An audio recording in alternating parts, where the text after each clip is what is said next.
Hello and welcome to the Undressing the Spirit podcast, where sex and spirit go hand in hand. Join me, Tamara Powell, on a no-holds-barred adventure into the psyche and beyond every conceivable limit.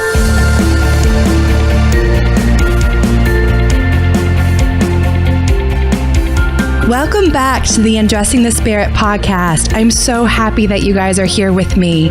My guest today is Nazanin Moali. She is a clinical psychologist and eating disorder specialist practicing in LA.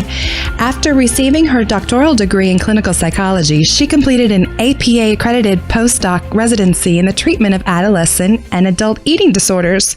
Dr. Moali also hosts podcasts both in English and Farsi, which focuses on expanding the individual's knowledge about his or her own sexuality and helping people to embrace sexuality as an essential part of life. Welcome, Nazanin. Thank you so much. It's an honor to be here. I am so excited to have you. Why don't you tell our guests first, as we get started, a little bit about your practice and some of your passions when working with women? Absolutely. So as you mentioned, I have a private practice in LA, and I mostly work with people who are struggling with eating disorders, addictions, and sexual compulsivity. And so based on my experience, I love helping people, and especially women, to develop a deeper understanding of themselves and their struggles. And most of the patients and clients that I work with, they use eating, drugs, or behaviors as a way to avoid their feeling. So that's how I make the connection between all of these things. And they use it as a distraction. And that's why that having a meaning and a spiritual belief is very helpful for them to make the transformation they always wanted. Oh my goodness, I love this already. My mind's going in a million different directions. And I'm like, Tamara, focus. Because there's so many places I want to take this. We might have to have a bunch of follow-ups. But the first thing that really struck me about what you said is that there can often be an overlap between eating compulsivity and sexual compulsivity, that you find that there's often some common underlying triggers.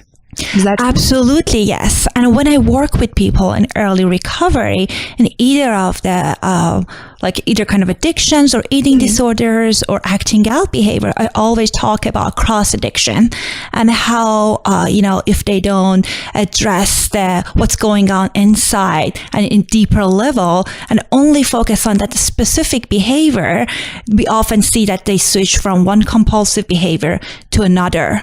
And that is a very interesting thing and unfortunate that you see that many people struggle with. Yes, I remember first learning about that tendency back in graduate school with advanced behavior modification. And I remember being struck by the professor saying that if you don't give the client a different substitute behavior, you're just going to be like ripping one piece of paper off, another piece of paper off another, like they just keep reappearing because, like you said, the causality behind it hasn't been treated yet. Absolutely. And especially with sexuality, it is such a delicate topic to talk about because we don't want to come off as like sex negative.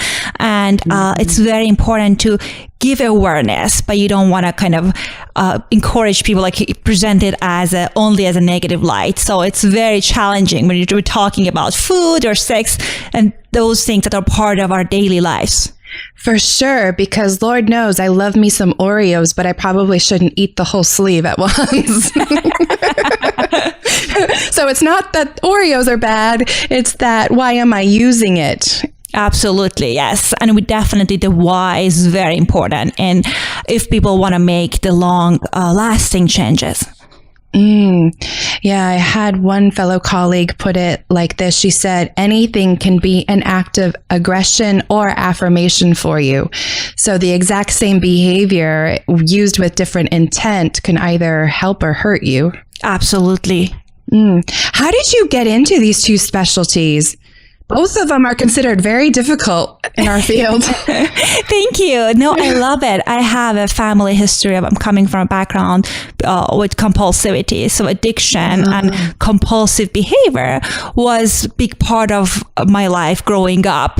And I got fascinated and I started reading about it. And the more I read about addiction and neurobiology of addiction, I learned that how much it's not only limited to substances, and how people often, when they have a compulsive personality and combined with perfectionism, they start struggling with eating issues, the same topic where other process the same kind of things with other process addictions. Oh my, yes. Can you speak more to that crossover between perfectionism and compulsivity? Absolutely. Many of people who are struggling with eating disorders, many of my patients, they are very perfectionist. They are people who are very successful. They're excelling in all aspects of their lives. And they use food as a way to manage the stress. So for them, it's their coping. It starts with sometimes people want to have a certain kind of body because these are the people who wants everything perfect. So especially they think, okay, in LA. Absolutely, in entire California, but unfortunately all around the universe now with this unrealistic body expectations on both women and men. And what I noticed that people kind of, so there are different category. So some people started as like, okay, I got my job perfect. I got everything else perfect. So I need to gain control over my body. And so that is one way I see it. And the other people they experience this out of control experience in all other aspects of their life, specifically with adolescents and teens. I see it a lot. That's a time that many people develop eating disorder. I see it in the families that are going through divorce. So the teen feels that my entire life, I have no control over what's going on in my home, at school. I might as well gain control over what I eat. So, and it starts with sometimes with weight management, but then it turns to a coping skills. That's a way, many of my clients, unfortunately, who struggled for years, for them, it's no longer about having the perfect body. It's about managing my emotions. So they say, when I come from work, when I have all the stressors, I just engage automatically in this binge and purge cycle, which give me relief. You are so speaking to this mommy's heart right now. My daughters are 13 and 11, and I'm already watching them struggle with their peers and the trying to keep up with one another, and just that tough attitude at times. It's a very difficult age. And then we also have divorce in our family, so it's something that I've definitely been keeping an eye on for sure. And I'm so happy that there are clinicians like you who are drawing the spotlight on this, that what can be a normal, healthy thing can easily go awry if the emotional component gets added to it in the wrong way. Absolutely. And unfortunately, with teens, there are multiple layers to it. Part of it, we have the media. The other part is peer pressure. And added to that, the family dynamic. All those kind of things can impact a teen's sense of self and well-being. And if we want to make change, we want to make sure that we address it in all different layers. So I often work with mothers of daughters that seem to probably end up on your couch. What are some tips that you would give moms like me and my other clients who want to make sure that we're raising body positivity, but also modeling, healthy behaviors around food, but also keeping that, fine balance either direction? Are there any tips that you might give us? Absolutely. One thing that consistently the research shows is very helpful for preventing eating disorders is having family meal. I know in these days and age with our busy schedule, it's very challenging to eat every meal together. But I cannot tell you how important it is to at least have one meal, the entire family, they gather around and eat it together. It's consistently showed it's a fantastic protective factor. The other thing is talking about family genetic loading. One thing that I unfortunately see often is that, for example, the teen comes to my office, has experiences like lots of eating disorder behavior, bulimic behavior. They feel this shame. They didn't know where it came from. And when we talk about in the family history, the parents, the mom say, oh yeah, I had it. My mother had it. So, giving knowledge about awareness about the genetic part of it can help with the conversation between parents and their teens, bring some awareness so they wouldn't get trapped in this cycle without knowing it. The same with other kind of addictions. So talking about where one's is vulnerable based on their genetic can be very empowering and informative for teens and children. Oh, wow. I hadn't even thought about the genetic loading piece of it. And I think that is huge. You're right, because I remember my daughters as young as like 6 or 7, noticing that their bodies may not be like other peers' bodies. We come from very like Scandinavian, Germanic, Viking stock. And so we're kind of short and sturdy and they curvy too. And they've got friends that are, very tall, ballerina-like, and just having conversations about these are the genetics that you have and that beauty comes in all shapes and sizes. I love that when you talk about that, because the other part of the struggle is that people believe that they all need to fit in this quote unquote perfect Caucasian model of body, which are like, unfortunately, like the models that they show on advertising TV. But we all have different body types. And for many people, based on their background, it's not realistic to reach those body ideal unless they develop an eating disorder. So that's very important to talk about, that these are our body type and all shapes are beautiful in their own way. Yes, one of the first interventions that I usually work with women of almost any presenting issue is helping them find salient role models, because the research shows that we can only change when we're looking at somebody that we relate to. And so for me, trying to, have this vision board in my head of attempting to be like the Kate Moss is just never, ever going to work for me. But there are other athletes whose body types are very similar to mine, and they're beautiful and healthy and fit. And that was a much easier aspirational goal. Absolutely. And when we're working with clients, we want to make sure that the focus is on strong versus, then as you talked about, strong and healthy versus on the certain kind of body type. For sure, because we know that there are a lot of models who die so young because they're just drinking diet soda and smoking or doing whatever they have to do to make the clothes look good. They're not necessarily healthy. Absolutely. Unfortunately, every day you read in the news and so celebrity struggle with eating disorder. They got hospitalized generation after generation. And it's very unfortunate because that's not, unless you're in the field, you're not necessarily reading those. You're just seeing that everyone in the TV, they look certain way and you don't. And it can be very isolating. And research shows that as through decades, time passes, the gap between normative population weight and BMI and what's beautiful gets bigger, like based on the media and the images they're trying to present. So people getting bigger, and the images that the advertisement industry offer them gets thinner. So it can be very shaming and challenging. So frustrating.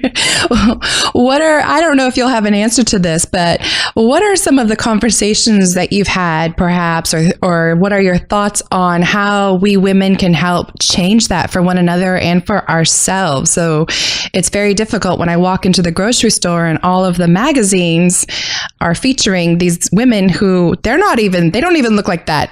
They admit that they've been airbrushed.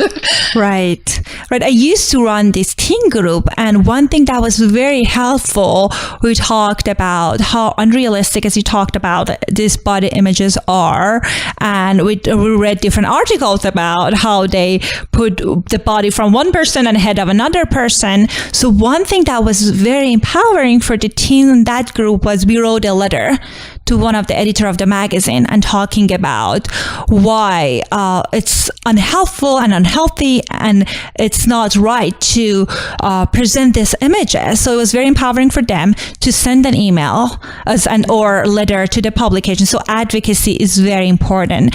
In the personal level, I think one thing that's very important is just not to make comment, starting with not making comment about other people's body. I mean, we all are guilty of that. I know I used to do it all the time, that, oh, you look so great, you lost weight, or, oh my God, you look so healthy because you gained weight. So all those things can be very triggering.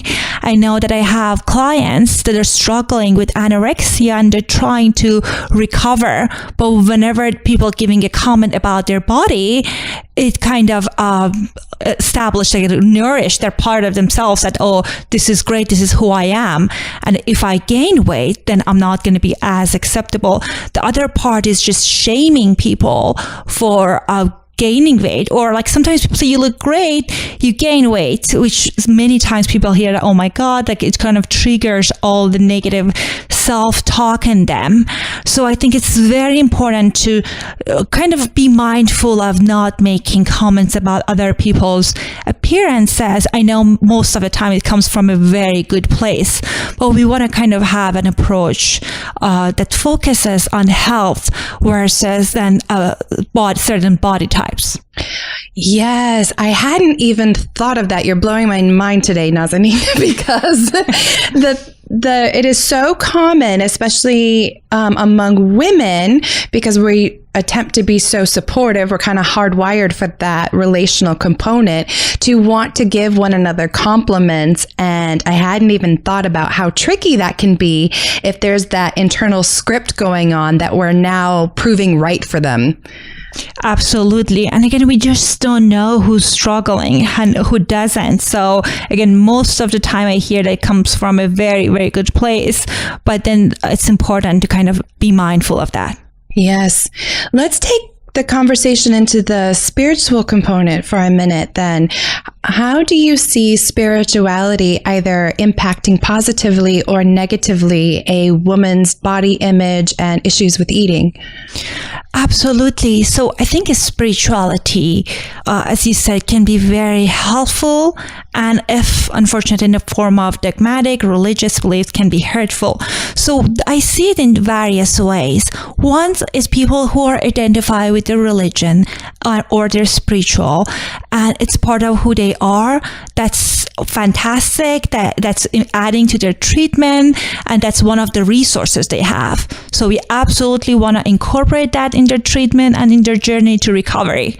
So we're just kind of using like any other resource that they have. Mm-hmm. The other thing that I see often, which is beautiful, is that through recovery, people get more connected to their inner sense of self, and they develop this meaning and value. Then like their life it becomes transformed through the process of recovery, and then they find spirituality through their eating disorder, which is fantastic. Yes. And a very minor part of the thing, sometimes I see that people who are in a very dogmatic, religious subparts of society, unfortunately, is just they see dieting as a fasting, as self-discipline.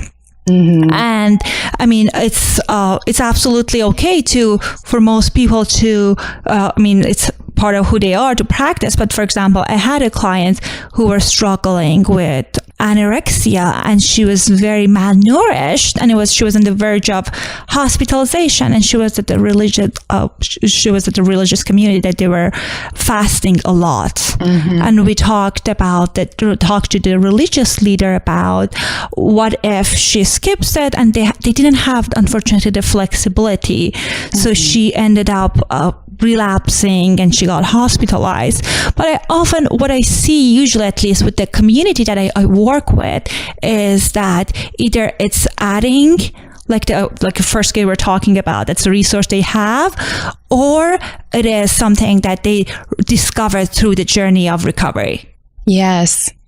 I love that you were able to speak to both sides of it, because your experience definitely mirrors my own, that for most people, spirituality becomes another way of working through that emotional regulation, right? So if there's compulsive behavior involved for whatever, when they're on my couch, it's usually about sex, that spirituality can be another way of increasing what we call, right, their distress tolerance. So I'm uncomfortable right now, rather than reach for the Oreos or reach for a hooker or something else to distract me, I can use my spirituality to ground me. But for a select minority who, again, I think it comes down to that internal script and how they end up using their spirituality, I can definitely easily see that going awry. I grew up in a conservative evangelical household with Christianity, and fasting was definitely a routine part of our household. And I saw friends who definitely had some struggles with eating be able to use fasting probably as a way to further enhance that perfectionism. Now it was about getting closer to God and about the eating. And so what a double whammy for them to be able to say, well, I'm going on a 30-day fast with nothing but water. Absolutely. And unfortunately, the other way that I hear it negatively, again, not necessarily with all my clients, are people who are thinking they're very minor group of religious people that I hear that they see it as a sin. They see mental health issues as a sin. So they feel like they already, with eating disorder, a big part of it is shame and guilt. And hearing it from your leader, from your spiritual leader, saying that you're paying for your sins, or it's demon and things around that, it just makes the recovery almost impossible. Right. Yes, because at that point it becomes an identity issue, and it really, as I talk about a lot, cracks their worldview wide open. The entire world becomes unsafe. Absolutely, yes. So when you are working with women and couples and the desire to connect with one another, how do you see eating? We have to do it, at least once a day, hopefully more than that, 3 times a day. How do you work with couples when one of the partners in recovery? Absolutely. One thing that is very important with eating disorder, it's secretive nature. So people often do it, all those rituals and behavior in private, and it can become very isolating. So first thing I often encourage people, because these are the people, many of them are very successful, they're very good with hiding their symptoms. So many times their partners, they're clueless unless things are very acute. So first thing is talking about it with your partner and expressing your vulnerability, and that can make the relationship deeper and more meaningful, because you're expressing your vulnerability and you're asking for help.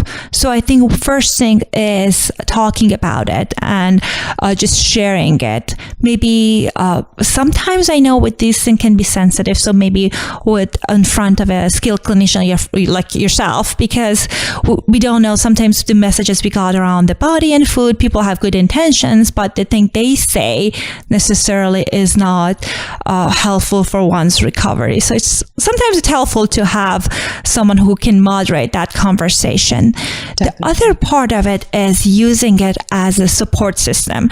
So early in recovery, I often help couples to talk about, okay, what do I need from you? How can you support me? And many times eating with someone while they're struggling with eating disorder, sitting with them afterward, depending on the ritual that they have around their eating disorder, can be very helpful. And the other thing is talking about accountability. Partners can be very helpful with keeping us accountable, but then also want to make sure that we have the right language so it wouldn't become like a parent-child dynamic. Definitely. That power dynamic can be so tricky. And I have worked with clients who then allow the partner to be the kind of like the replacement. So they're like a codependency develops. Absolutely, yes. It's very important to be mindful of that you're still helping the clients, but you're not getting enmeshed with their struggles. Definitely. Nazanin, are there any other things that you want to say around this topic? If everyone were listening right now regarding the topic of spirituality and eating, what would you want them to know?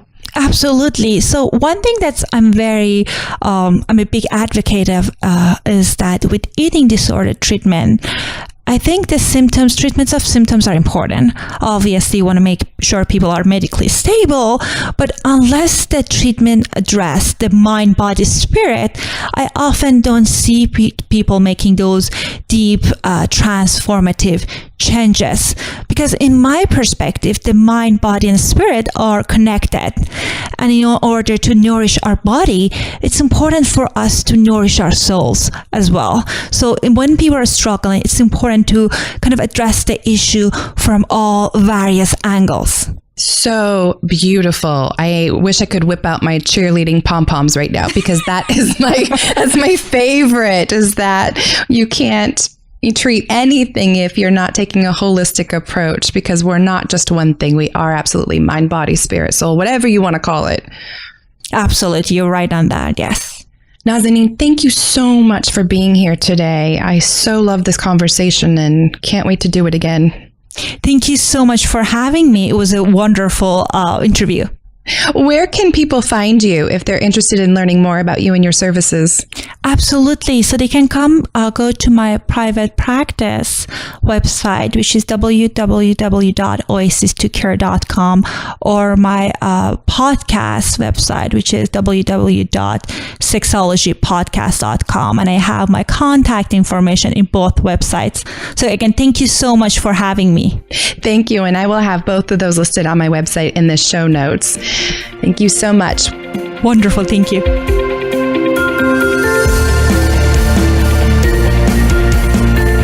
Thanks for listening to the Undressing the Spirit podcast. I pray you found some inspiration and titillation today. As always, I am forever grateful for 5-star reviews, comments, and subscriptions on iTunes and anywhere else you may be listening to this broadcast. Please note the information provided is not meant to convey professional, psychological, or medical advice. If you could use such services, I highly recommend seeking them out from someone you trust. To get in touch with me personally, please check out ariatherapy.com or talesfromatrapezoid.com. Until next time, everyone.